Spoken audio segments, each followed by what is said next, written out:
"Do I know you? Are you a friend of my husband from his middle school days?" I asked, eyeing the stranger warily.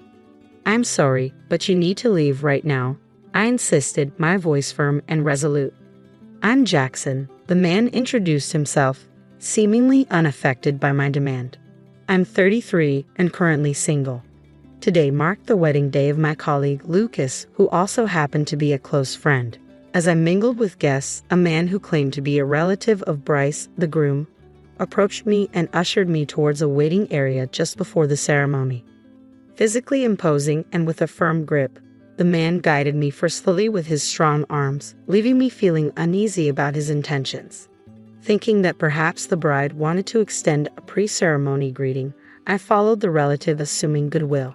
Initially, I admired her apparent courtesy, but that admiration swiftly soured. It became evident that my presence was not welcomed for congenial purposes, but rather as a means of coercion. The bride, waiting in the anteroom, wore a malevolent expression that sent a shiver down my spine. Momentarily taken aback, I managed to compose myself and offered my congratulations. "Congratulations on your wedding," I said, trying to maintain a semblance of normalcy. Her response was abrupt and commanding. "You need to leave immediately," she ordered, leaving no room for argument. "What?" I blurted out in disbelief, unable to contain my reaction to the bride's statement. Her response to my question was exasperatingly patronizing. "This is precisely why dealing with uneducated individuals is such a hassle," she muttered under her breath, the disdain evident in her tone. It was clear that the bride harbored disdain for my educational background, or rather, the lack thereof. She didn't mince her words as she elaborated. "Allow me to clarify. My husband and I hail from esteemed lineage, and today's guests belong to the elite echelons of society. Your presence as a mere high school graduate is jarring and distasteful to me." The implications were not lost on me. My educational background had become a source of embarrassment in their esteemed circles.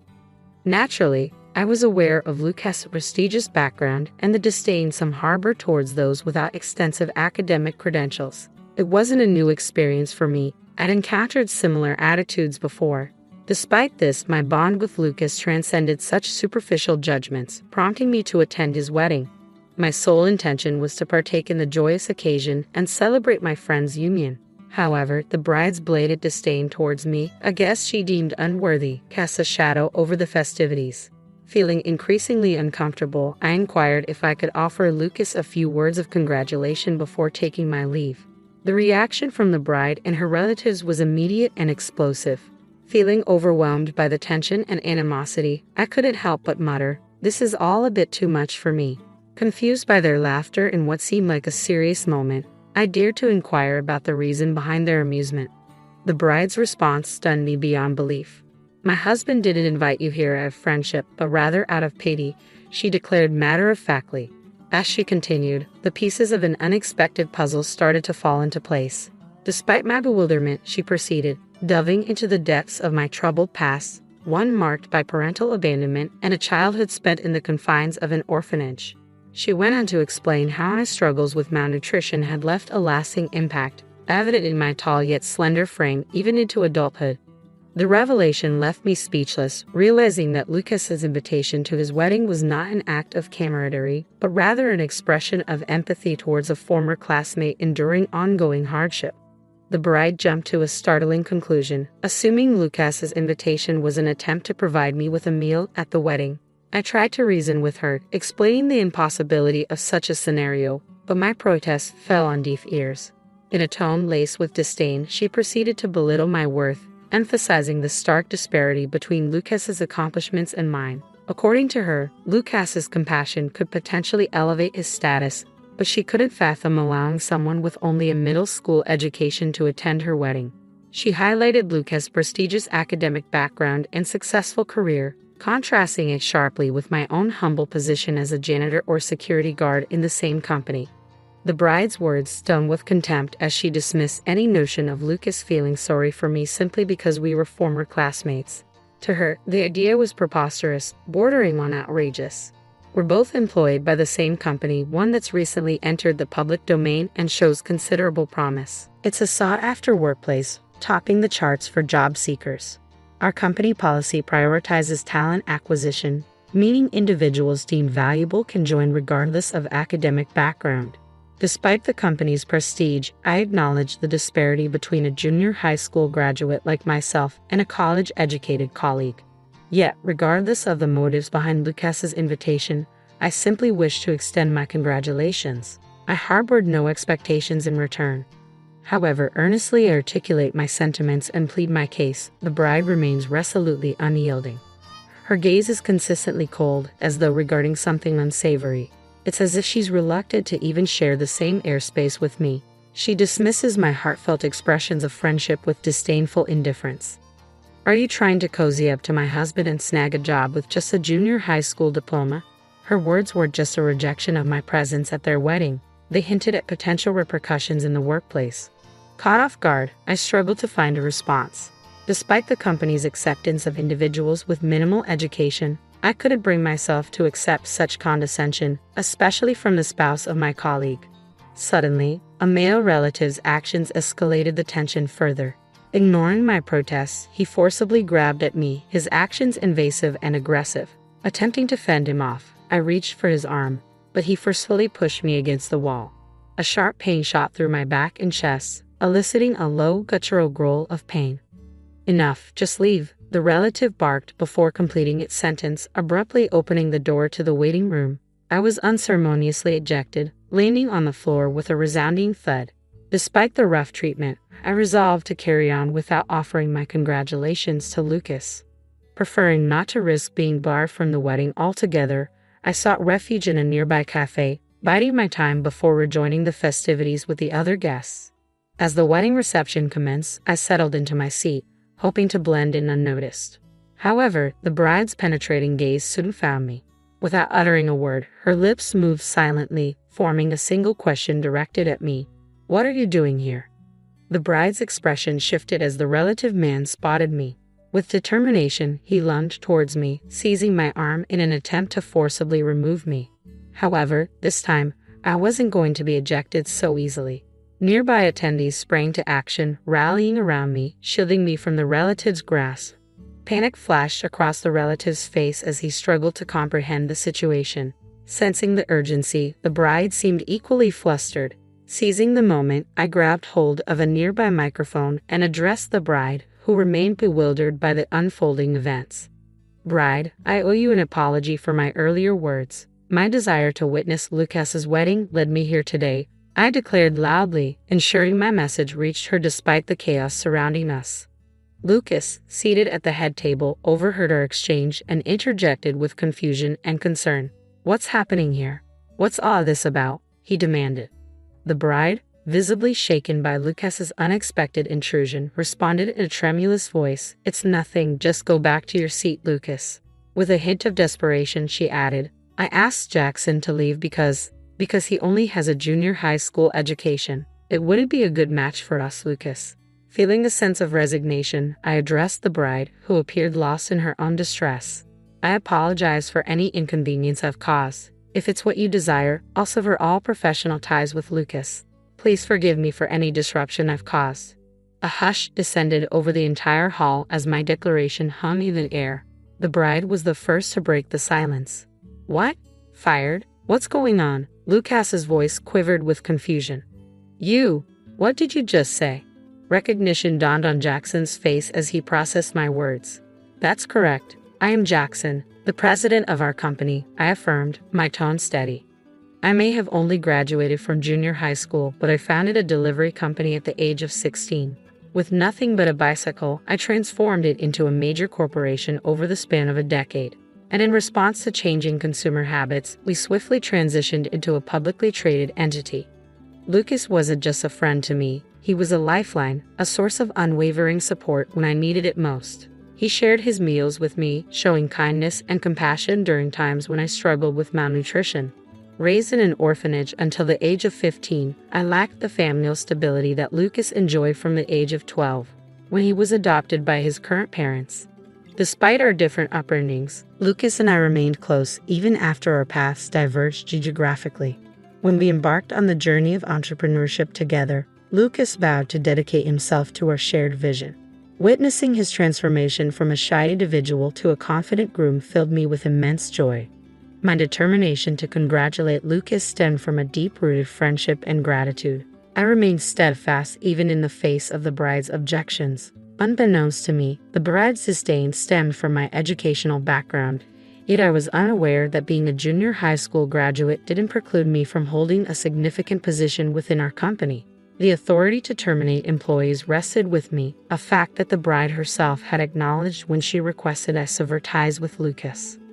I gently assured her that I had complied with her wishes. In response, she uttered a cold remark, confirming Lucas's termination.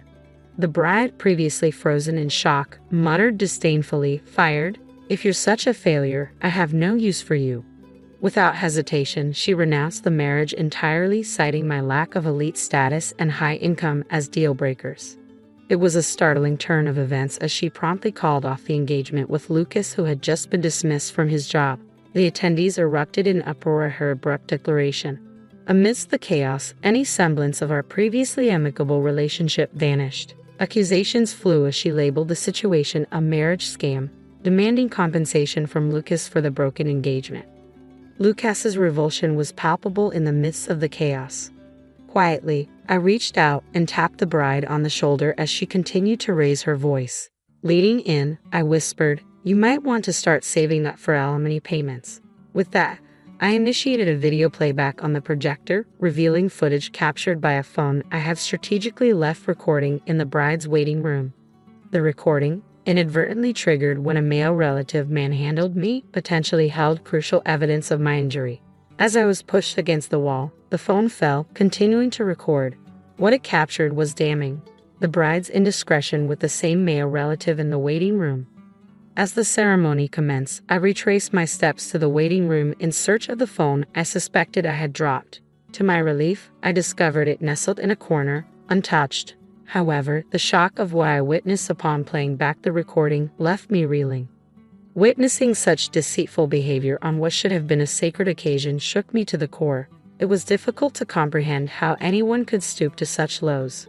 Driven by a sense of moral obligation, I immediately sought out Lucas to disclose the damning evidence. The revelation of the bride's true nature sparked a fiery reaction from Lucas's relatives, who unleashed their fury upon the bride's family. In response, the bride's relatives vehemently denied any association with the man implicated in the recording. They adamantly refused to acknowledge any connection to him. It later emerged that the man accompanying the bride was nothing more than an unfaithful partner. Despite his charming demeanor, he was essentially a freeloader, lacking any meaningful employment. The bride, yearning for a life of prestige and sophistication within an educated family, sought to elevate her status by securing a marriage with Lucas, a gentle and unassuming man. Her intentions were revealed to be far from genuine, painting her in a negative light. In contrast, Lucas, dedicated to his studies and somewhat naive in matters of love, possessed a trusting nature that left him vulnerable to manipulation. Ultimately, I'm grateful that my humble education allowed me to see through the deceitful intentions of those involved. Never did I anticipate that my educational background would prove valuable in such a manner. The deceitful bride faced the consequences of her actions, being ordered to pay a hefty sum of $5 million for wedding expenses and an additional $3 million for terminating the engagement, accumulating the staggering debt of $8 million. As a result of the humiliation she endured, she found herself isolated from her family. Her unfaithful partner, alarmed by the overwhelming debt, fled the scene, leaving her to face the repercussions alone. With her once inviolable life now in shambles, the bride was forced into a solitary existence, residing in a rundown apartment and toiling tirelessly day and night in a desperate attempt to repay her debts. The arrival of the deceitful woman inadvertently strengthened the bond between Lucas and me, fostering a deeper friendship as we navigated through the ordeal. Meanwhile, our company experienced a period of rapid and steady growth. Observing Lucas's enduring desire for marriage, I contemplated accompanying him to a matchmaking event in the future. "I don't like anything about you, Mother," said my eldest son's wife. "We want to live with our family alone, so get out." I was shocked to hear these words. It reminded me of when I had to leave my own parents' home.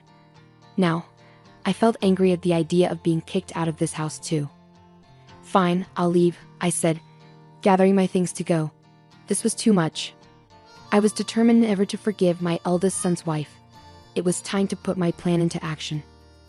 So, my name is Sandra Clark, and I'm 61 years old this year. I'm technically retired, but I'm still lucky enough to have some work.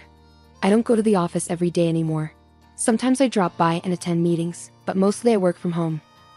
My oldest son seems to think I'm not working anymore, which isn't true. I became a widow when I was in my 40s. Right now, I live with my oldest son and his wife. Our family home has been in our family for a long time. It's a bit old and needs some fixing up, but I've always loved it. That's why leaving was hard. I've never had to worry much about money. My late husband's insurance money is still mostly untouched. I've been able to live comfortably without worrying about my future. Even though it might seem like I have an easy life, there are some things that bother me. It's mostly my oldest son's wife, Jessica. She's strong-willed and we often clash. This tension didn't just start recently. It goes back to when she first told us they were getting married. I still remember the outfit she wore when she first came to meet us. She showed up in a tracksuit that looked like something she wore back in high school.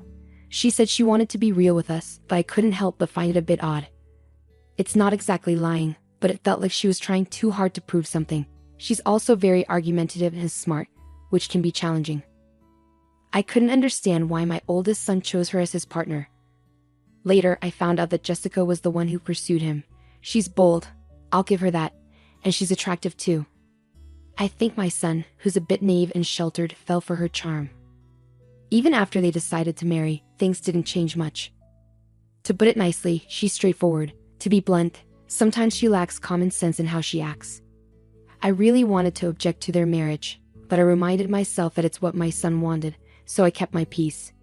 And now, we're facing the consequences of that decision. After my son and Jessica got married, he insisted that we all live together in our family home. I thought Jessica might disagree, but she was actually okay with the idea. It didn't take long for me to understand why. However, once we started living together, Jessica never lifted a finger to help with household chores. She left everything for me to do, cleaning, laundry, cooking, despite being a full-time housewife herself. She had quit her job when they got married. Even though I work remotely and don't have to go to the office every day, I still have less free time than Jessica. While I'm working on my computer, Jessica would make comments belittling my work, saying I'm just goofing off.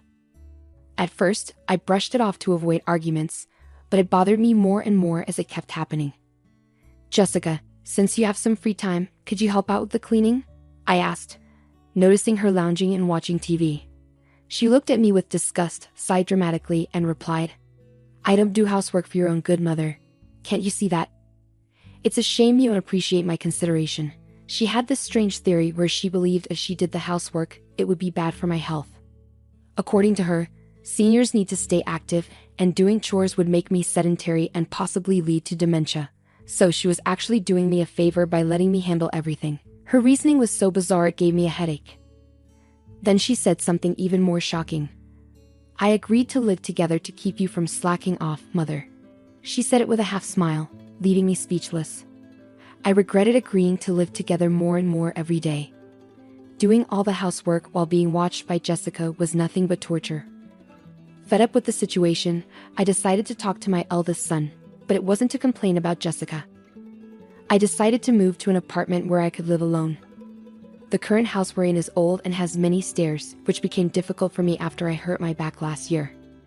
I talked to my son about the challenges of living here, and then I moved to an apartment. Even though it felt like Jessica pushed me out, I don't regret leaving. The new apartment is a rental. It might be a bit big for just me, but I got a room big enough for my grandchildren to stay in the future. I had the inside designed just the way I like it, and it felt like my own little castle. But my happiness didn't last long because Jessica started coming over every day and staying until late. The new apartment is really nice, huh? Maybe too big for you, Mom? Jessica said, lounging on the couch. Why don't you come back to your old home and do the chores? It's for your health and longevity. It's unbelievable that Jessica is telling me to go back to the old house and do the chores. During the day, she's so self-centered, it's overwhelming. I've already moved out. You need to take responsibility as the wife. I handle all the chores here, and my health checkups are always fine, Jessica. You don't need to worry about me. But Jessica just turned away, ignoring my words. Ignoring anything inconvenient was her usual tactic. Yet, she kept coming to my apartment every day. Just recently, she said it's too much trouble to go back home and ended up spending the night. My parents' house and this apartment are only about a 15-minute walk apart. It was my eldest son who suggested I live closer to my parents' house because he was concerned. His concern made me a little sad to leave the old house. One day, after I had been out for work-related errands, I came back in the evening to a surprise. To my shock, Jessica had let herself into my apartment. It seemed she used the spare key I had given to my son without my knowledge. Welcome back, she said, lying on the floor in front of the TV without even bothering to get up. Jessica, that spare key is for emergencies only, not for you to come in whenever I'm not home. I felt uneasy knowing she had been in my apartment while I was away. It was the first time I firmly told her so. She seemed surprised, as I usually let things slide quickly. She gave me an annoyed look, but I stood my ground. You really are a difficult mother-in-law. I can't stand that about you. Jessica started yelling at me. I can't stand anything about you, not even this apartment. We're a family, so you should leave. With that, she tried to push me out the door. It seemed Jessica couldn't bear the idea of me living in the apartment. She was upset that they were still in the old house while I was here, calling it unfair. James is paying the rent for this place, right? It wouldn't be strange for us, his family, to live here. That's what it means to live beyond your means. Jessica seemed to think my son was covering the rent for the apartment. This explained why she kept showing up here. In her mind, the apartment should have been for her family to live in. Fine, I'll leave, I said firmly, staring her down. I agreed to move out within 3 days, which seemed to surprise her. Right in front of her, I called a moving company and arranged for them to come in 2 days. As Jessica left feeling satisfied, I watched her go, already planning my next move. True to my word, I moved out. My new place was an apartment specifically designed for seniors. I decided to test it out for 2 weeks. I handed over the keys and lease documents to Jessica, asking for a change in the contract through the real estate agent to the landlord. Luckily, I've known the landlord for a long time, so they were flexible and accommodating, which was a relief. My eldest son was furious with Jessica for kicking me out. He's even considering divorce, but Jessica doesn't seem to care. In fact, she started living alone in my apartment, saying, "Well then, let's live separately." I'm amazed at how bold she is. But in 5 days, Jessica will find out the truth. While I was working from home, my phone started ringing incessantly. It was Jessica calling. I had been expecting this, so I had a recorder ready to record the conversation. I pressed the record button and answered the call. "Excuse me, Mother, what's the deal with the rent for this apartment? Why do I have to pay it?" Jessica started ranting as soon as I picked up the phone. She sounded flustered. "Well, Jessica, you're the current leaseholder, so it's only fair that you pay. Is there a problem?" I purposely kept my tone calm and relaxed to annoy Jessica. She seemed even more agitated but didn't back down. "But didn't James used to pay the rent here? We're not even divorced yet, so shouldn't James pay?" Jessica had told my eldest son about the rent issue and he advised her to call me. The truth was, my son had never paid the rent. In fact, I had been financially supporting him. After retiring, I continued working as a consultant and advisor, earning a good salary. I was actually earning more than my son. I had been secretly helping him out because Jessica tended to spend a lot. "It's just a misunderstanding, Jessica. Originally, I was the one paying the rent for that place. I never made James pay a dime." Jessica seemed shocked and caught off guard by the truth. She quickly said what she wanted to and hung up the phone. Right away, I contacted my eldest son and played him the recorded conversation. "I've been putting up with it too, but I can't take it anymore. You feel the same way, don't you?" I knew my son was exhausted from dealing with Jessica's debts. No matter how old he gets, as a parent, I can't help but want to help him out. Some might say I'm too soft, but I think it's just natural as a parent. My son replied quietly, "I'll divorce her, I'm tired too." Then follow my lead. I told him my plan and gave him instructions. First, I asked him to take a few days of paid leave starting today. Then, I told him to quietly move out his important belongings without letting Jessica know. We didn't want her to notice any moving trucks, as she might be nearby. I had instructed him to slowly move his things out during the night, keeping it discreet. The important belongings were taken to a single-family home that I had found as our new residence. This way, the plan progressed without Jessica knowing. 3 days later, Jessica called again, sounding even more flustered than before. What? Why are you so worked up? Just like last time. I kept my tone deliberately relaxed as Jessica sounded overly anxious, almost in a state of panic. Mother, our house is up for sale. And I got a call from my parents saying that my belongings have arrived at their house. What does that mean? Jessica explained that her parents had received her belongings and our old house was now on the market. It seemed my eldest son had followed my instructions. He had sent Jessica's things to her parents' house and put our old house up for sale, leaving it empty. The landlord told me that if I can't pay the rent, I should leave.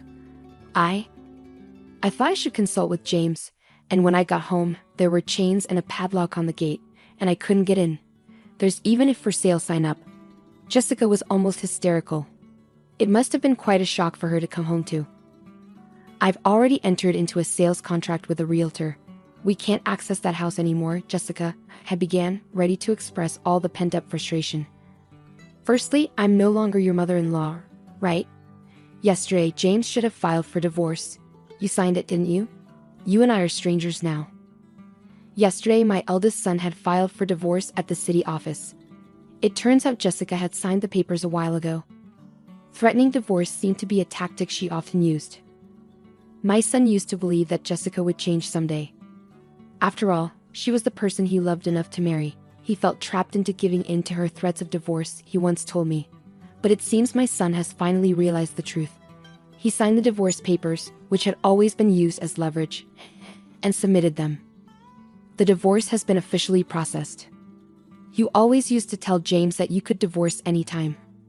Are you happy now that things have turned out your way, Jessica? I could sense Jessica holding her breath on the other end of the phone.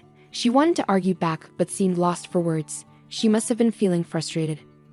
Besides, I'm worried about you. After the divorce, how will you manage to live in that apartment without a job? Moving also costs money, and it's tough. How did you even afford it? Jessica's anger was no longer hidden. She yelled and cursed at me. She had claimed she married my son because of the inheritance he received from my late husband. However, I control all the inheritance and she can't touch a penny of it. Despite marrying to clear debts, she screamed that nothing was going well for her. Of course, I made sure my son listened to this conversation too. If it came to a divorce settlement, I planned to use the recording as evidence. I thought it was the end, so I patiently waited for Jessica to finish her tantrum. She ranted for about 15 minutes without pause. Then, in the end, she started begging me for help, crying. She confessed that she had been disowned by her family. With nowhere else to go, she pleaded for my assistance. It suddenly clicked for me. Something had felt off at the wedding, and now I understood what it was. Jessica had no place to go, no home to return to. Despite feeling a bit sorry for her, I couldn't ignore the consequences of her actions. Apologizing now won't change anything. We're strangers now. There's nothing more to discuss. Good luck with your life from here on, I said before ending the call with Jessica. I felt a sense of relief afterward. It seems Jessica caused trouble at my eldest son's workplace. He told me things escalated to the point of involving the police when he returned home. Jessica, who had been staying at the apartment without paying rent, had her keys changed by the landlord while she was out. Now, she can't even get into her own apartment. She might have tried to contact me or my son, but we had canceled our phones and got new ones with new numbers. I can only imagine the despair she felt when she realized she couldn't reach us no matter how many times she tried. We didn't give her our new address either, so she can't reach us that way. After causing a scene at my son's company, she was issued a restraining order. With no other options, it seems Jessica turned to her disowned family for help.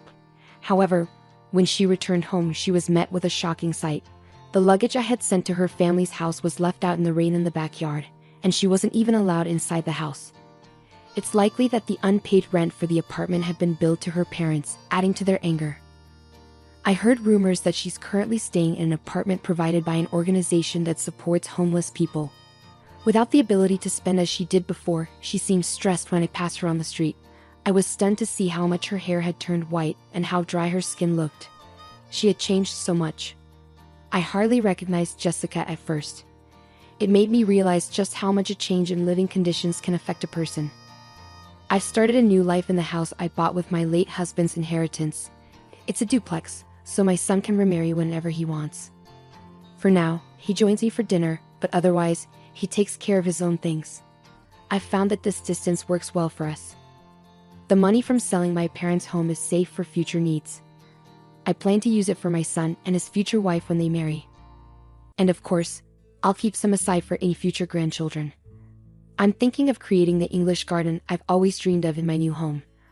On days when I'm not working, I spend time in the garden, caring for the young trees and herbs. This new life, filled with hope, has become my daily routine. My name is Lisa. I'm 35 years old and I work part-time. I live with my husband Mark and our daughter Emma. Mark works in an office, and Emma goes to first grade. We bought an old house and we still owe money for it. When Emma started school, I got a part-time job to help pay for the house. Mark's older sister Nancy got married before us. She lives with her dad, Mark's dad, in their family home. Nancy thinks she should have the house because she got married first. She says she'll take care of their dad, so she should get the house.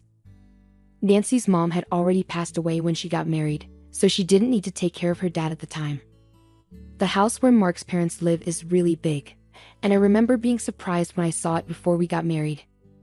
It had a fancy gate and a lot of land around it, which made me wonder if Mark's parents were rich.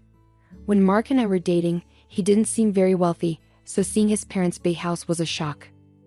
Mark said his family used to be rich, but they lost money over the years. He joked that even though his grandparents' house was big, it was old and not very comfortable to live in. He said it was amazing that his parents' house with its big piece of land was still in a nice neighborhood.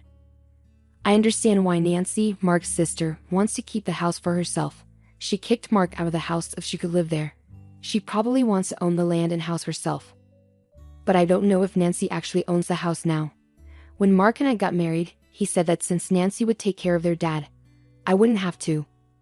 We planned to let Nancy inherit the house. That's why we bought our own house. It might make their dad feel better to be taken care of by his daughter instead of me if he ever gets sick and needs help. When we go to visit Mark's family for Christmas or summer holidays, Nancy doesn't treat her dad very well. Even during meals, it feels like he's not part of the family. If Mark or I try to sit with him, Nancy gets upset and says he prefers to eat alone. After meals, when I talk to my father-in-law in his room, he tells me he's not happy living there because Nancy causes problems. He says he always eats separately from Nancy's family and gets less food. But Nancy still takes a lot of money from him, even though he only has his pension. Nancy doesn't do his laundry or help with chores much. My father-in-law does most of the cleaning and gardening because Nancy ignores him. Even her husband and kids don't treat him well. When my father-in-law asked Nancy's husband for a ride to the horse race track, he got yelled at. Nancy's son, who's 10, is rude to my father-in-law, saying he smells and should stay in his room.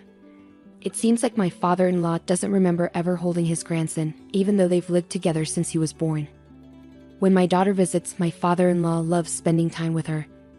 He tells her she's his only grandchild, sounding a bit lonely. Hearing this makes me feel sorry for him. Whenever we go to his house, my husband gets upset and tells Nancy to treat their dad better. But Nancy gets angry with my husband, accusing him of trying to take the house away from her. I won't let anyone take this house, my husband insists. It's worrying how much Nancy cares about the house. Then, my father-in-law had a fall at home. The house isn't set up for elderly people, and he tripped over a small step, breaking his right hand. Luckily, he didn't have any other injuries and didn't need to go to the hospital, but it's hard for him to do anything without his right hand. When we visited him, we were shocked to see how weak he'd become.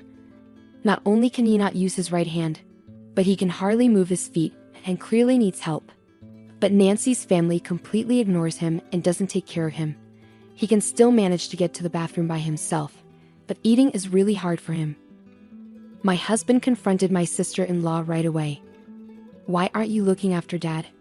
But she didn't seem to understand why he was upset and just laughed it off. A broken hand is no big deal. He can walk by himself, and he's not complaining.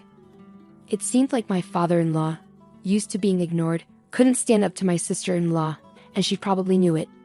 My husband was even more angry. "Isn't it obvious we should take care of our parents?" When he said that, my sister-in-law smirked and said, "You can take care of Dad." I don't want an old man with hardly any money. I was furious at how my sister-in-law could talk about her own father like that. She even said, taking care of a father who only gets a small pension isn't worth it. Her words were so mean that I lost my temper and spoke up. "Fine, we'll take care of him. He won't heal properly if he stays here." My husband agreed, and we decided to take my father-in-law and leave his house right away. While we were packing up my father-in-law's things, my sister-in-law started saying we couldn't have the house just because we were taking care of Dad. She cared more about the house than her own father and didn't have much else to say. My husband brushed off her comments, saying, "Don't worry, I already bought a house. I don't need this one. Do whatever you want with it." My sister-in-law seemed relieved to hear that. Even as we were getting ready for my father-in-law to move, my sister-in-law and her husband didn't help. Instead, they were mostly interested in checking if there were any valuable items among his belongings.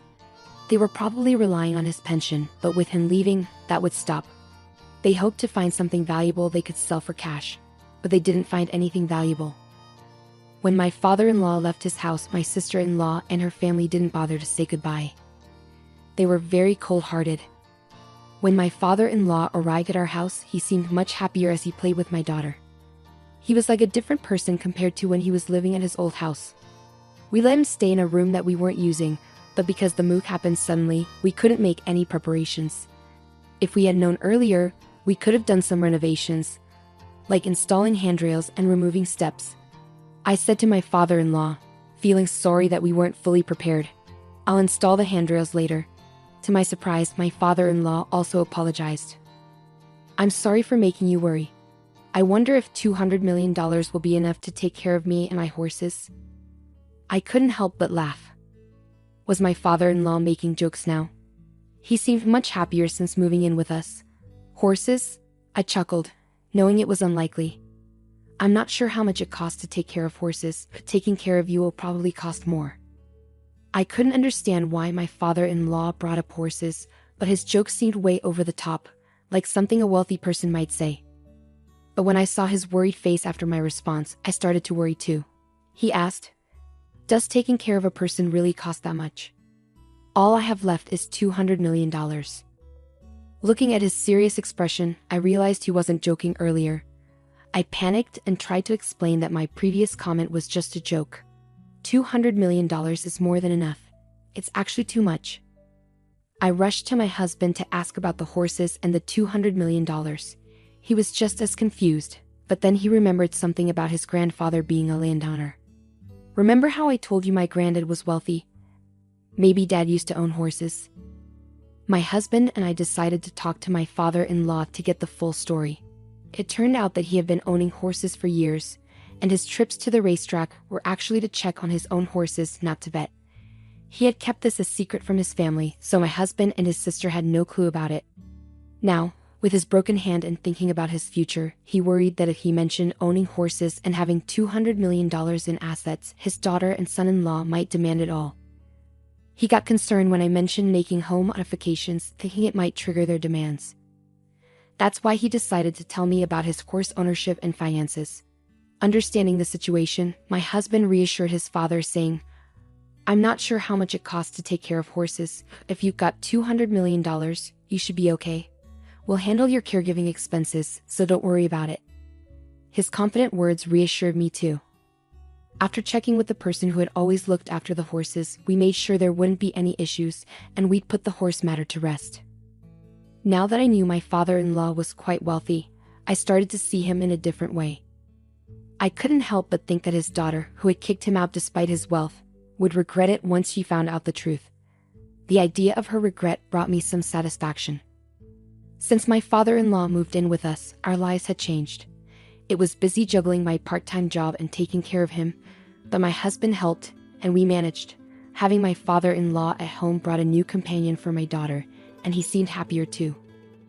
His walking had improved since he moved in, and even though we hadn't finished the home modifications yet, he could walk slowly with a cane. Although his broken hand hadn't healed yet, he was practicing eating with his left hand. In his old home, my father-in-law didn't move around much because his nephew would complain whenever he left his room. Even when he tried to go to the racetrack, his son-in-law would seem annoyed. This lack of activity might have contributed to his muscles weakening and his fall. On sunny days, he enjoyed going for walks with my daughter. I had been so focused on my father-in-law's recovery that I hadn't thought much about my sister-in-law. However, 3 months after my father-in-law moved in with us, my sister-in-law called in a panic. "Is Dad there? If he is, get him on the phone right away." But at that moment, my father-in-law was out for a walk with my husband and daughter. When I told her that, she got even angrier. "You knew, didn't you? You knew that house was rented. That's why you took Dad to cause problems for us." I was confused by what she said. She seemed to be suggesting that their house was rented, but she had always boasted that it was theirs. While it might still be in my father-in-law's name, calling it a rented house didn't add up. As I struggled to respond, my sister-in-law became even more upset. Some man claiming to be the landlord of our family home showed up, saying I'm behind on rent and that I need to either pay up or leave. I was even more confused when she mentioned the landlord of the in-laws' home. Shouldn't it be my father-in-law? Did he go to collect rent for my sister-in-law? Just then, my father-in-law returned, so I quickly explained the situation and had him answer my sister-in-law's call. With a hint of anger in his voice, my father-in-law spoke to the daughter who had driven him out of his own home. "Weren't you told that the house was rented?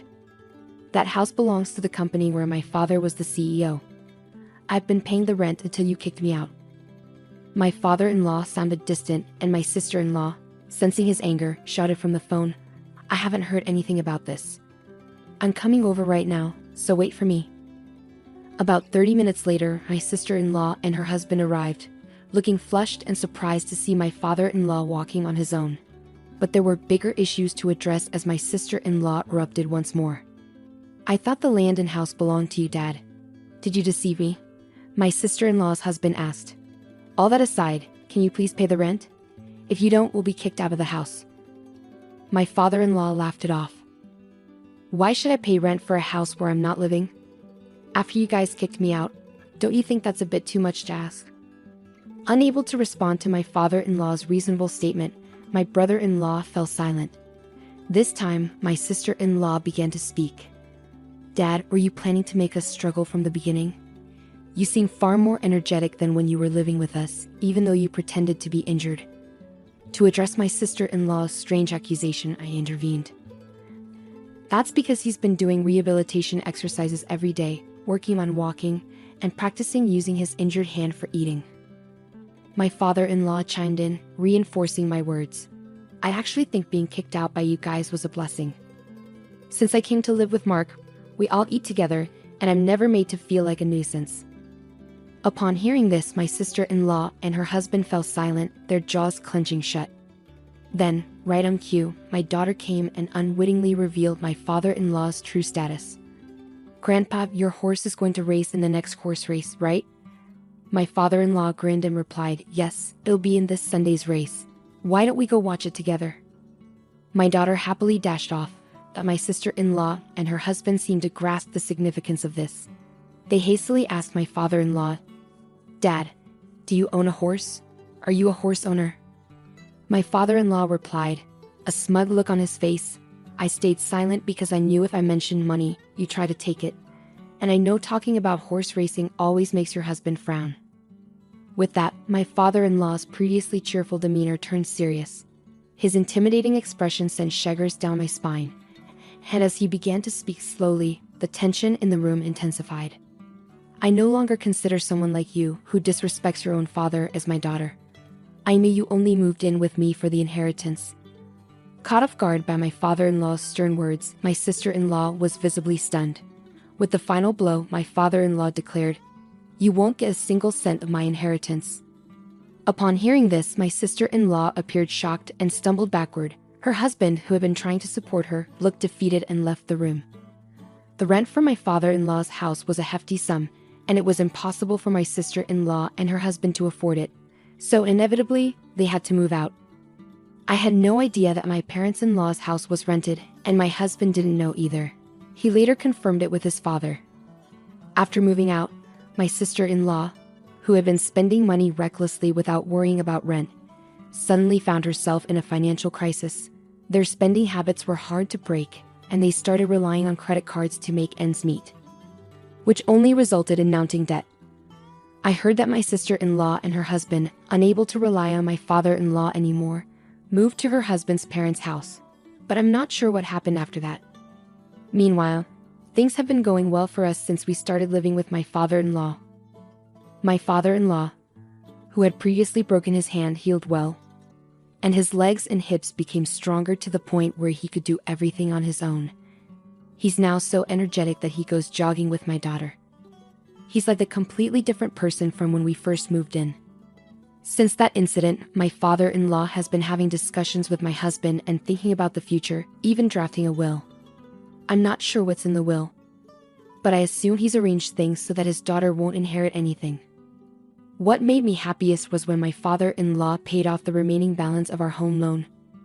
We still had nearly 20 years of payments left, but I'm grateful that he paid it off ahead of schedule. With the loan fully paid, my father-in-law is considering doing some renovations to our home to make it more accessible. He talks about his plans with a smile, but I don't want him to talk about becoming bedridden. I want him to stay healthy for as long as possible. My sister, who took John away from me, said, "I'll be happy enough for both of us." She sent me an invitation to her wedding with John, trying to make me jealous. But I told Mom, "We'll go anyway. We'll make sure to make it special." Usually my parents are nice and hardly ever get mad, but they'd had enough of my sister's bad behavior. We went to the wedding with determined smiles, but it turned out to be a disaster, not a happy occasion. I'm Hannah Turner, 24 years old, and I draw pictures for a living. I got married recently, not even a year ago, and my relationship with my husband, John, is strong. We met through a friend and quickly started dating. He proposed to me at a restaurant with a beautiful view at night. Our wedding was full of happiness, surrounded by family and friends. One day, I noticed that my husband John forgot his phone in the living room. I picked it up and brought it to him, saying, "John, you forgot your phone." He seemed a bit nervous as he took it, thanking me quickly before rushing out the door. His sudden rush left me feeling uneasy, and that feeling marked the beginning of my suspicions. After that day, John started carrying his phone with him everywhere, even at home. I found it strange, but I couldn't imagine John would cheat on me, right? We'd been getting along fine without any major problems, so I tried to convince myself that everything was okay. However, my trust didn't last long. While I was hanging up laundry, I saw a notification on my own phone. It was an email from an unfamiliar address. "Hey, long time no see. How have you been?" It seemed like it could be from someone I knew, but I heard about scams where people pretend to be friends, so I decided to ignore it. But then another message came through. "Hey, don't ignore me. I can see you read it. Ignoring your sister? That's just like you, always so mean." Right after I closed my phone, it rang, and it was another message from the same unknown sender, calling me their sister. Indeed, I do have a sister named Sally, but she's known for causing trouble in various ways. Sally, my sister, had a history of causing trouble, especially with money. She often borrowed money from friends and then disappeared without paying them back, leaving my parents and me to deal with the fallout. Because she was their daughter, my parents always ended up paying off her debts. On top of that, Sally had a habit of making complaints over the smallest things. She'd yell and be rude, even making people kneel down to apologize to her. This made her a difficult customer to deal with. Another problem was Sally's love life. She had a thing for men who were already in relationships, whether they were friends or family. She didn't care about causing tension between people, she just pursued what she wanted. Because of her behavior, I had cut ties with Sally since she left home, so when I received a message with the word "sister" on my phone, I felt uneasy. I debated whether to respond, but I ultimately decided to ignore it. Whether it was really Sally or someone pretending to be her, I didn't want to get involved. However, the messages kept coming until I finally opened one to block the sender. What I saw shocked me to my core. It was a message from Sally, saying that John was now hers and that I should hurry up and divorce him. There was even a photo of John and Sally together as proof. I didn't need any more confirmation, I knew it was true. I sat down, feeling dizzy with shock and disbelief. After Sally's message, John never came back home. Instead, all I got was a set of divorce papers filled out by him. My attempts to reach John were met with silence. Losing my husband in such a sudden way left me feeling devastated, angry, and emotionally fragile. Why, John? I cried for days. Once I had calmed down a bit, I decided to reach out to Sally. "What do you want? Let me speak to John. You've been ignoring me for so long, and now you contact me without even saying hello or apologizing. What's your intention?" I demanded, Excuse me? You should be the one apologizing. Just send John back home for now. No way. He doesn't want to come back. He says he loves me more than he ever loved you. And why should I apologize? It's your fault for not being able to keep him. No matter what I said, Sally wouldn't listen. I was already feeling terrible mentally, too exhausted to worry or think anymore. I realized it was pointless to keep arguing. Holding on would only make things worse. You know, if you're going to be angry at someone, be angry at your own lack of charm, loser. After that conversation, I shut off my phone. I was done dealing with Sally and had lost all affection for John, who had chosen her. Before I knew it, I had signed the divorce papers, and just like that, my once happy marriage was over. My life became a mess after that. Maybe because of the emotional damage, I struggled to eat and felt more tired than usual. I looked so worn out that my coworkers started to worry. Despite trying to reassure them with a smile, it felt like my body and mind were reaching their limits. Eventually, I collapsed at work and woke up in the emergency room. My parents and a close coworker were there beside me. Hannah. Can you recognize me, Hannah? Their voices brought me back to reality. Looking around, I realized I was in hospital, remembering what had happened. Oh, I collapsed, didn't I? My dad sighed with relief. We were so worried when the hospital called. Are you working too hard? He asked. But deep down, I knew it was the stress from John and Sally. Maybe, I muttered, and my mom quickly called for a nurse to get a doctor. After a checkup, they decided to keep me in the hospital for observation. Are you eating properly? Getting enough rest? My dad bombarded me with questions, clearly worried. I assured him I was okay. My mom asked him to buy some drinks and snacks for me, and he agreed, leaving the room. Hey Hannah, something's not right, is it? Natalie said. You've seemed really tired lately, and this is so unlike you. They say women have strong intuition, and Natalie seemed to have it. I sighed and opened up to them about everything that had been happening. I ended up crying while explaining, realizing I had reached my breaking point without even realizing it. I thought I could handle it all, but it turns out I didn't understand myself as well as I thought. As I tried to laugh it off, my mom squeezed my hand tightly. I had no idea all of this was going on. Why didn't you tell us sooner? This is the first time I'm hearing about the divorce. I'm sorry to say this in front of you, Mom, but is Sally out of her mind? I can't believe it. Both of them expressed their anger towards Sally, and I could tell they were genuinely worried about me. I didn't want to cause trouble or worry anyone, so I tried to downplay the situation. I felt embarrassed, and part of me believed what Sally had said might be true. Maybe it was my fault for not being more appealing. That's nonsense. What are you talking about? It's clear that Sally and your ex are the ones in the wrong here. Natalie is right. You didn't do anything wrong. To think you were suffering all alone, I'm so sorry. Both of them looked like they were on the verge of tears. I regretted not relying on the people around me more. My mom suggested that I come back home for a while considering my mental and physical state, and after the doctor also recommended rest, Natalie took care of the paperwork at work with my medical certificate. When my dad returned with drinks and heard about me resting at home, he immediately agreed that it was a good idea. Natalie managed to explain everything to my workplace, and HR assured me, "You've got plenty of paid time off saved up, so take your time off to rest." After thanking Natalie, she reassured me that she'd be there for me, and I should lean on her whenever I needed. Over the next few days, I stayed at my parents' house. Natalie came to visit occasionally, and I could feel my mind and body gradually recovering. I realized that keeping everything bottled up inside wasn't healthy.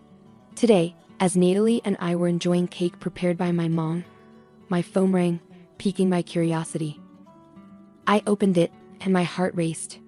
"Hey there, how are you doing? Thought you might be wondering about us, so I decided to reach out." It was Sally, who I hadn't spoken to since the fallout. I regretted letting my guard down and checking my phone. Natalie noticed the change in my expression. "What's wrong? Are you okay?" Yeah, I'm fine," I replied, but it was clear something was off. Natalie asked if she could see my phone. I didn't want to worry her, but I had just realized that bottling things up wasn't good. So, I nodded and handed her my phone. Natalie looked puzzled as she read the message. "What's this? Is she picking a fight? This is Sally, right?" I nodded in response, and Natalie closed the phone. "Just ignore it. Actually, let's block her." No point in dealing with someone like this, she suggested, and I agreed. Opening my phone to block Sally just then, another message from Sally came in. We've been living together smoothly since then, and guess what? I got pregnant. You might be thinking already, but nope. John and I started our relationship 6 months ago. The word pregnant made time stop for me. We had been trying to conceive during our marriage. It would be great if we could be blessed with our baby soon, we used to say. Reading this message hurt deeply. Tears started flowing, and Natalie, seeing me cry, took the phone from my hand. After reading the message, she yelled, "What? I can't believe this. I'm so mad I could explode. We should sue them."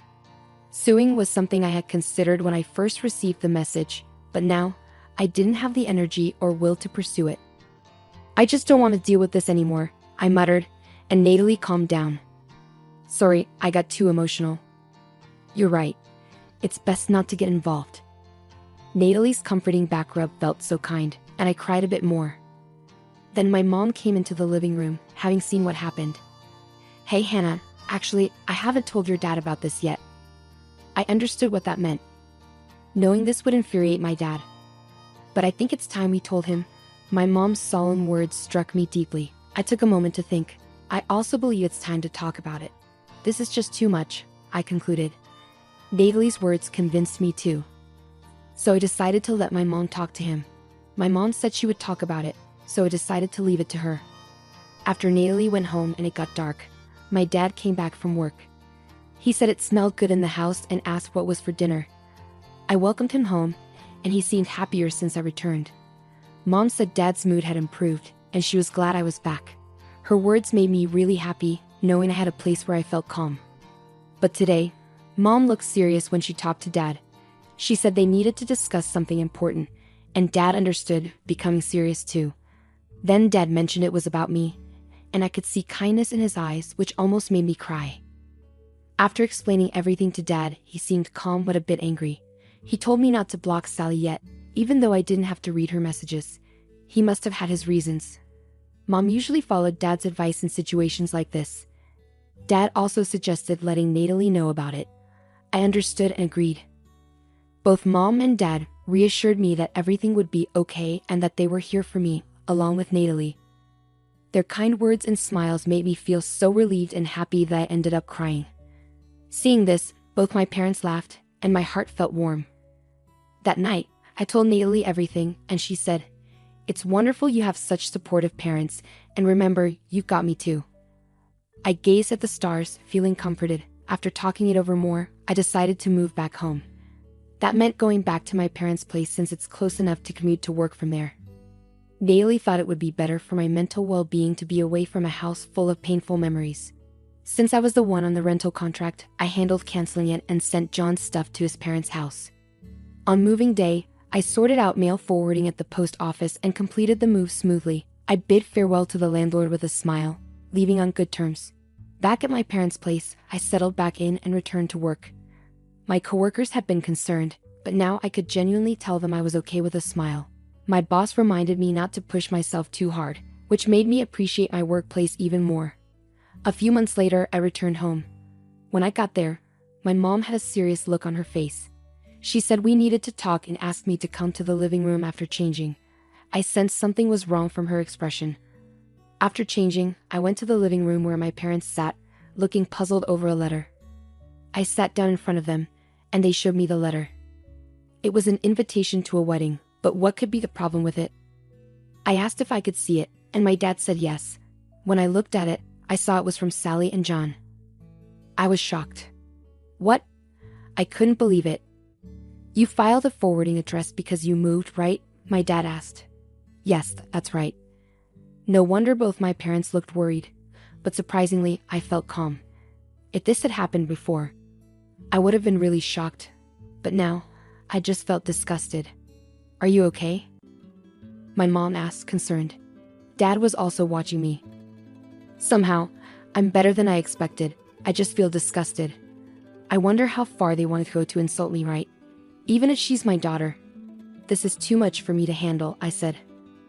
I'm glad Hannah isn't as shocked as we thought, but this is still unacceptable. I could see my parents were angry for my sake. I'm grateful for my parents who are standing up for me. The invitation was addressed to me. Do I have to go? I asked, feeling uncertain, and my parents looked at me with determination. Mom and I will go. We'll show them what hell looks like. It was unsettling to see my usually gentle parents so angry. But the invitation is addressed to me, I pointed out. Well, we're the parents of the bride. It would be rude not to attend, right? My dad reasoned. Exactly. It's our daughter's wedding.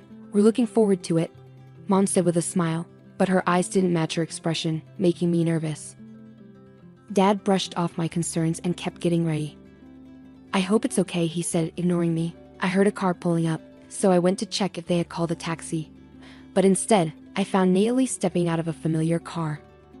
Natalie, what are you doing here? I asked in surprise as I opened the door. She looked stunning in her party dress. Good morning. Are your dad and mom ready? She asked, ignoring my question. Wait, am I attending the wedding too? I was shocked by her statement.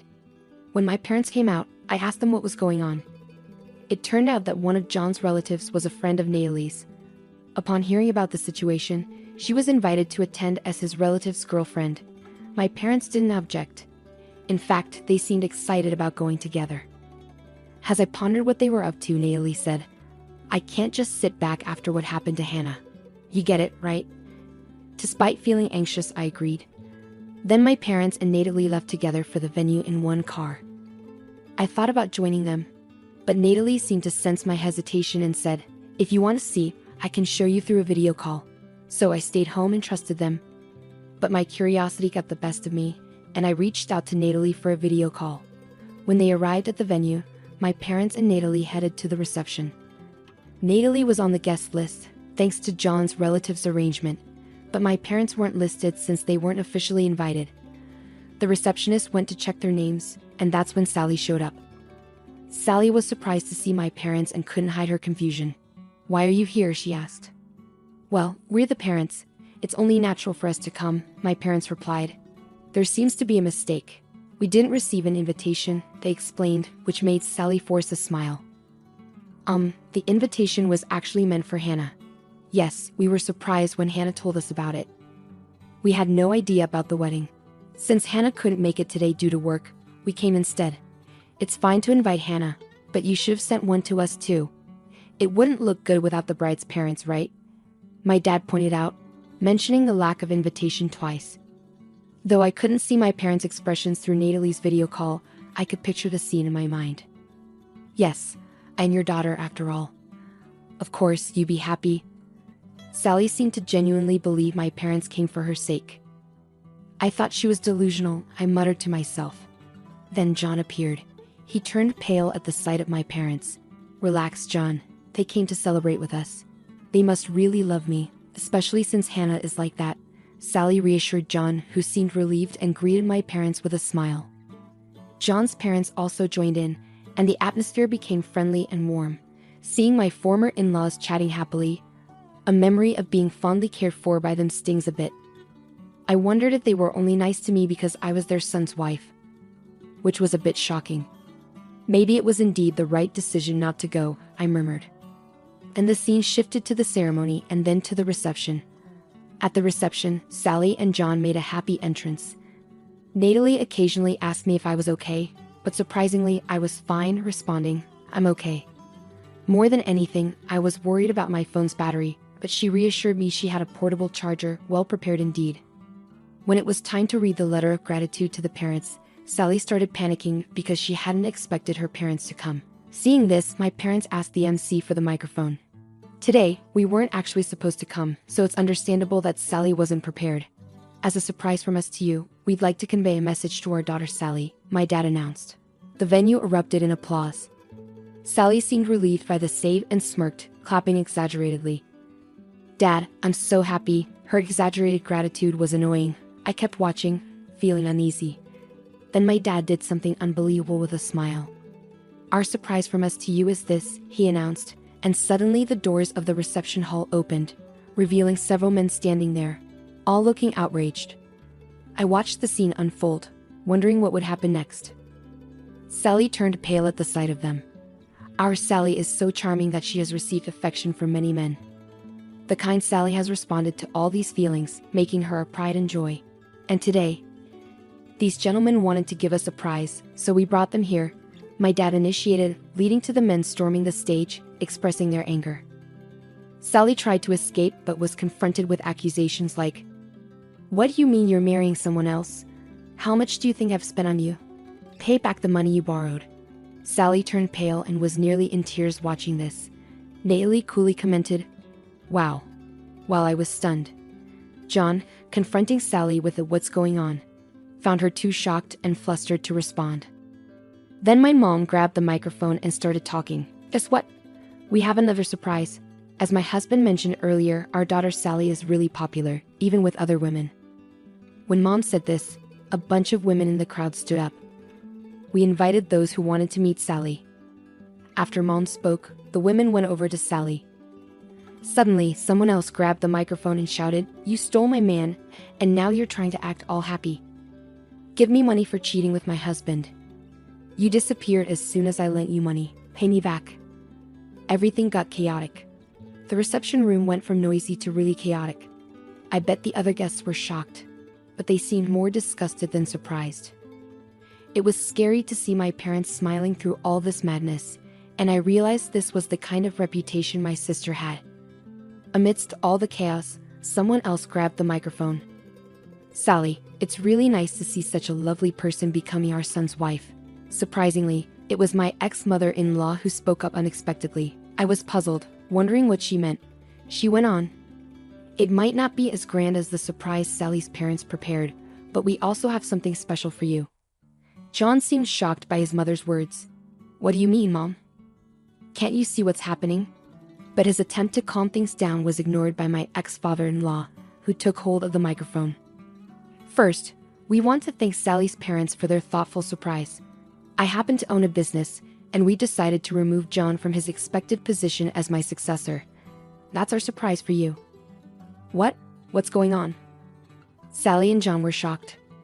I remembered hearing about John being prepared to take over his dad's business during their marriage, so his dad's announcement was surprising. "What are you saying, Dad? You've made your own choices, cheated by your own will, divorced by your own will, and remarried by your own will. Someone who can make such commendable decisions should start your own business rather than take over mine. Don't decide on your own. You said I was the successor." John looked panicked. "We're serious. You're already doing great on your own. Use your judgment to live your life from now on. With Sally by your side," his dad replied. "Exactly, I couldn't be prouder of having a son who can make such independent decisions." I was stunned. My ex-in-laws seemed to be laughing along with my parents, but their eyes didn't match their smiles. They seemed pretty angry. Natalie found the situation amusing. "They deserve it." I can barely keep from laughing. "I'm just speechless," I said, and Natalie caught me up on what had happened while I was away. My ex-in-laws came to apologize. They truly considered me and my parents as part of their family. They had teamed up with my parents to plan this surprise retaliation. Natalie had been keeping in touch with my parents and had also heard the story from John's relatives, so she knew everything. Hearing this brought tears to my eyes, realizing I had so many people supporting me. "You're not alone, Hannah. There are so many people who care about you," Natalie said, trying to hold back her own tears. "How could we stay silent when someone we care about is hurting?" Yeah, I cried, unable to speak properly, just nodding. "Thank you," I managed to say finally. I saw my parents and ex-in-laws smiling kindly at me through the screen. Meanwhile, chaos continued at the venue, with the staff trying to calm down the disastrous situation. Then, a man stood up and made his way toward the stage.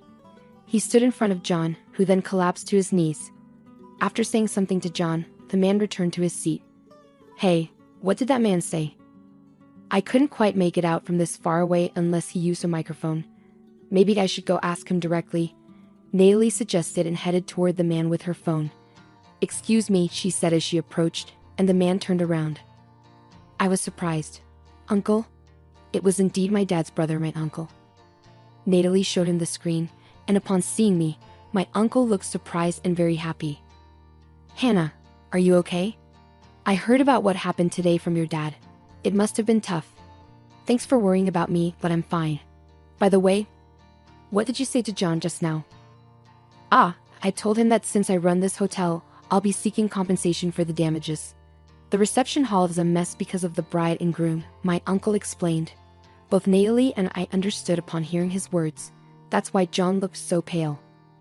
After chatting with my uncle for a while, I felt a bit more hopeful. Trying to spot Sally through the camera was tough because of the crowd surrounding her. This wedding had turned into anything but a celebration. Looking around, I noticed many guests leaving, including some of John's colleagues I recognized who seemed puzzled as they left. I thought to myself, well, that makes sense, feeling somewhat relieved. The wedding ended in disaster, with Sally and John looking worn out and pale by the end. And now, the bride and groom will leave, the MC announced. But by then, most of the guests had already departed, and only our parents, former in-laws, Natalie, and a few of John's relatives were left to applaud. When my parents came back home, I went up to greet them, and to my surprise, Natalie and John's parents were with them. I was a bit shocked but bowed to my former in-laws. I'm sorry for not keeping in touch. I regret how our marriage ended despite your kindness.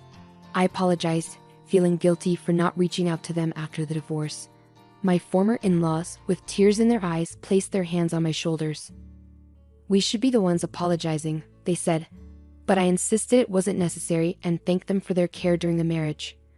After that, we all sat down for tea and had a pleasant chat, expressing gratitude for the wedding events and parting on good terms. I felt like I finally had closure and felt rejuvenated. A few days later, I received a message from Sally on my phone during work. I had forgotten to block her, but when I checked, it was a barrage of complaints.